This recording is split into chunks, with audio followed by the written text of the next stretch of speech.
یہ اہم ہے۔ اب جملے کا دوسرا حصہ تو پھر انڈین پوزیشن کو کور کرنے کے لیے جنرل چوہان نے لگتا ہے کہ نتھی ہی کیا ہے کہ انڈیا نے مقصد حاصل کر لیے تھے۔ اگر مقصد حاصل ہو گیا تھا تو پھر مودی کو یہ سڑکوں پہ تھیٹر لگانے کی ضرورت کیوں پیش آ رہی ہے؟ مقصد تو تب حاصل ہوتا نا جب ٹرمپ کو انڈیا کو آئینہ دکھانے کے لیے پورے 1 درجن جو بیانات ہیں وہ نہ جاری کرنے پڑتے، لیکن صدر ٹرمپ نے ہر انڈین ڈینائل اور ڈینائل کے بغیر بھی تھوک کے حساب سے بیانات جاری کیے۔ اس لیے اب یہ بات تو واضح ہو گئی ہے کہ انڈیا کا اسٹریٹجک فیصلہ یہی تھا کہ امریکہ کی مدد سے فیس سیونگ لو اور سیز فائر کر لو، ورنہ پاکستان نے مزید پیٹنا ہے۔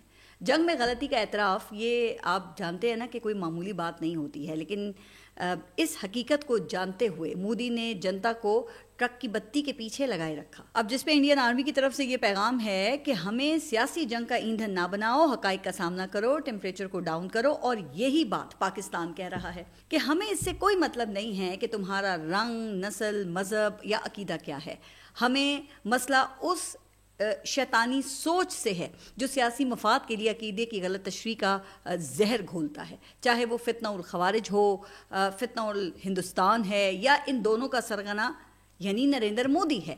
جہاں تک مذہبی رواداری کا تعلق ہے تو یہ بات قائد اعظم نے 1947 میں دستور ساز اسمبلی کے پہلے ہی اجلاس میں خطاب میں واضح کر دی تھی کہ آپ آزاد ہیں، آپ آزاد ہیں اپنے مندروں میں جانے کے لیے، آپ آزاد ہیں اپنی مساجد میں جانے کے لیے اور ریاست پاکستان میں اپنی کسی بھی عبادت گاہ میں جانے کے لیے، خواہ آپ کا تعلق کسی بھی مذہب، ذات یا نسل سے ہو۔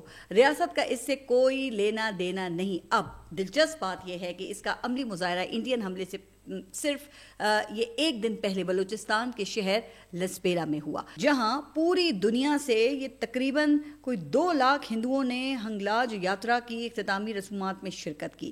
ہنگلاج کے پہاڑوں میں واقع یہ سائٹ ہندو تہذیب کے بڑے مقامات میں سے ایک ہے۔ جب انڈیا یہ حملے کے لیے پر تول رہا تھا نا تو سیکیورٹی اداروں کے 1100 اہلکار زائرین کی حفاظت پر یہاں مامور تھے، کیونکہ زائرین کو سب سے بڑا خطرہ نریندر مودی سے تھا، جو نفرت کے فروغ کے لیے اپنی پراکسیز کے ذریعے بلوچستان میں کسی کو بھی کہیں بھی نشانہ بنا سکتا ہے۔ لیکن پاکستان نے اپنی مذہبی رواداری کا بھرپور دفاع کیا، اور یہی پاکستان کی اصل شناخت ہے جس کو دنیا کے سامنے پیش کرنا حکومت کی ذمہ داری ہے۔ اس حوالے سے پاکستانی وفد اس وقت امریکہ میں ہے، اور بلاول بھٹو نے بغیر ثبوت انڈین اٹیک اور پانی کو بطور ہتھیار استعمال کرنے کے انڈین اقدامات کو وہاں پہ اجاگر کیا ہے۔ اب امید ظاہر کی جا رہی ہے کہ انڈین موقف کو غلط ثابت کرنے کے لیے ان کے بیانیے کو منوان بیان کر دینا ہی یہ کافی ہے، اور یہ بات درست بھی ہے۔ اور اب تک دنیا نے پاکستان کے موقف کو وزن دیا ہے۔ بھارت ڈپلومیٹک آئسولیشن میں ہے، لیکن یہ بات بھی تو یاد رکھنی چاہیے کہ امریکی اداروں میں لابیز کا اثر یہ ایک کھلی حقیقت ہے۔ اب انڈین لابی ظاہر ہے کہ وہ چپ کر کے یا خاموش ہو کر تو نہیں بیٹھی ہوگی نا، سخت سوالات ان کے منتظر ہوں گے، جس کا اشارہ آپ کو یاد ہے کہ میں نے اپنے ایک پچھلے ولاگ میں دیا تھا۔ گزشتہ روز امریکہ میں موجود معروف پاکستانی اسکالر پروفیسر حسن عباس نے بھی اس جانب توجہ دلائی۔ پاکستانی وفد میں اپوزیشن کی غیر موجودگی پر سوال اٹھایا، پھر انسرجنسی سے متاثرہ خیبر پختونخوا اور بلوچستان کی نمائندگی نہ ہونے پر تعجب کا اظہار بھی کیا، کیونکہ امریکی کانگریس میں ظاہر ہے کہ اس حوالے سے سوالات ہوں گے۔ پاکستان میں سیاسی وکٹمائزیشن پر بھی سخت سوالات کی توقع ہے۔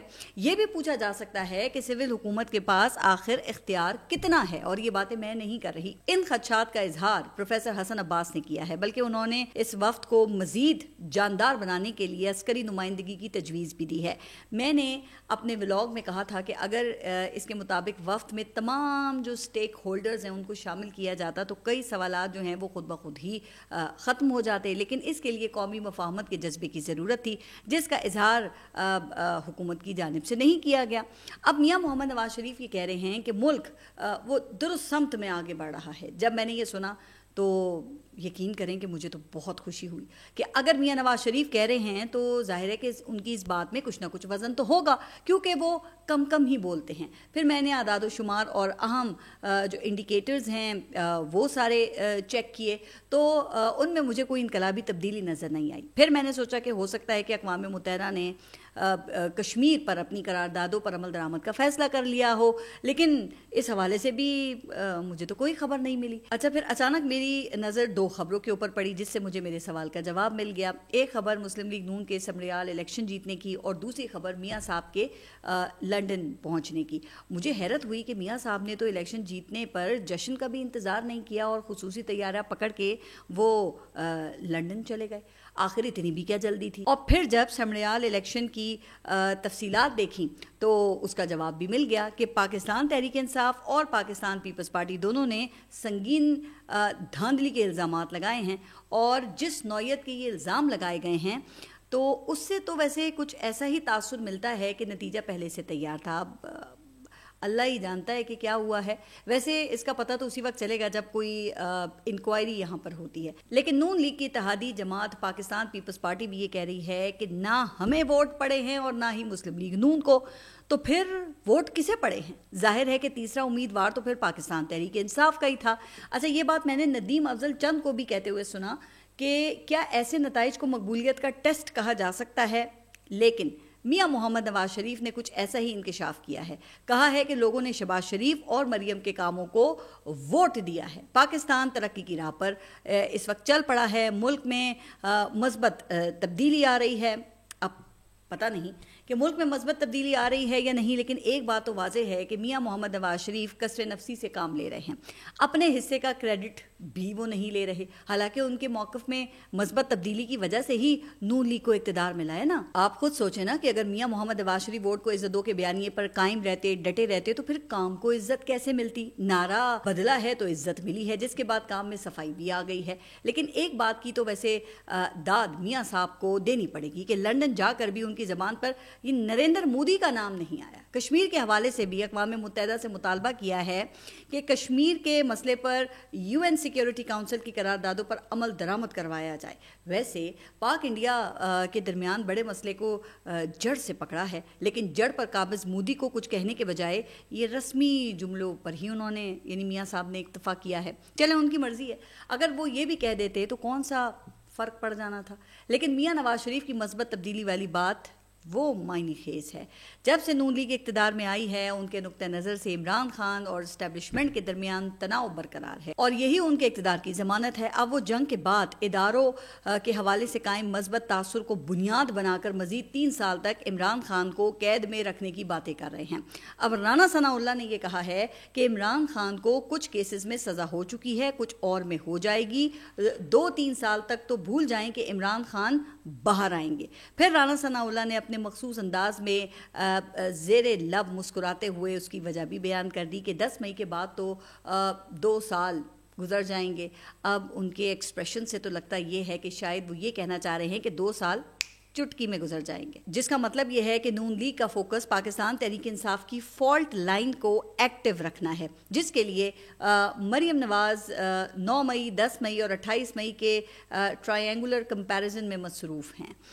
لیکن یہاں پر $1,000,000 سوال یہ ہے کہ تحریک انصاف ہر بار اس ٹریپ میں کیوں پھنس جاتی ہے؟ یہ وہ سوال ہے جس کا جواب تحریک انصاف نے خود تلاش کرنا ہے۔ تحریک انصاف نے ملک گیر احتجاجی تحریک کا اعلان کیا ہے، اور عمران خان کی طرف سے یہ کہا گیا ہے کہ میں جیل سے ہدایات دوں گا کیونکہ ہمیں دیوار سے لگا دیا گیا ہے، کوئی راستہ نہیں بچا، اور عمران خان نے وکلا کی مشاورت سے احتجاجی پلان مانگا ہے۔ لیکن کیا پاکستان تحریک انصاف کی قیادت کوئی ایسا ملک گیر احتجاجی پلان بنانے اور اس پر عمل کرنے کی اہلیت بھی رکھتی ہے؟ ابھی سے عمران خان سے ملنے والا ایک گروپ تو یہ کہہ رہا ہے کہ جب بڑے بڑے اولے پڑ رہے ہوں تو باہر نہیں نکلنا چاہیے، تو اس مکسڈ سگنلنگ سے پی ٹی آئی کو کافی نقصان ہو رہا ہے۔